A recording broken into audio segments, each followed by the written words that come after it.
गहरे जंगल के बीचों बीच एक पुराना किला था, जहां पर एक चालाक बिल्ली साऊ रहती थी। साऊ की आंखों में हमेशा एक शैतानी चमक रहती थी और उसका इरादा हमेशा से किले के भीतर रहने वाले चूहों को पकड़ना था। किले में एक चूहा था, सोनू, जो बेहद चतुर और तेज था। वह हमेशा साऊ की योजनाओं से बच निकलता था, लेकिन साऊ ने हार नहीं मानी थी। एक दिन साऊ ने एक नई योजना बनाई। उसने किले के चारों ओर जाल बिछा दिए और सोनू को फंसाने के लिए इंतजार करने लगा। सोनू ने जब देखा कि साऊ उसकी ओर बढ़ रहा है, तो वह डर गया। वह जानता था कि अगर वह साऊ के हाथों में पड़ गया, तो उसकी कहानी खत्म हो जाएगी। इसी बीच किले के पास एक प्यारी सी काले रंग की कुतिया गिल्लो रहती थी।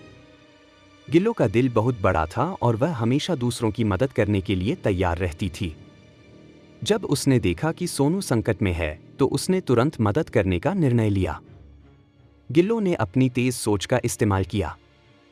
उसने साऊ को अपनी ओर खींचने के लिए एक चालाक योजना बनाई। वह जोर से भौंकी और साऊ का ध्यान अपनी ओर खींच लिया। साऊ गिल्लो की ओर मुड़ा, उसे देखकर उसकी आंखों में लालच आ गया। गिल्लो ने साऊ से कहा, तुम्हारी ताकत तो बहुत है, लेकिन क्या तुम मेरी तेजी को पकड़ सकते हो?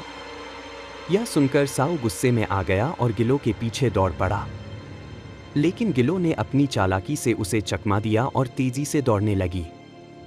सोनू ने देखा कि गिल्लो ने साऊ का ध्यान भटकाया है। उसने तुरंत मौके का फायदा उठाया और किले के भीतर भाग गया।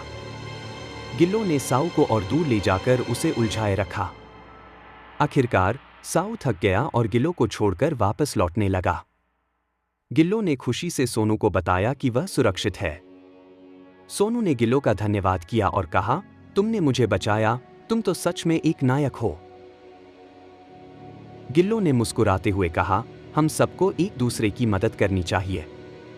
उस दिन से सोनू और गिल्लो अच्छे दोस्त बन गए और साऊ ने कभी भी सोनू को पकड़ने की कोशिश नहीं की। किले में अब शांति थी और सभी जानवर खुशी से रहने लगे।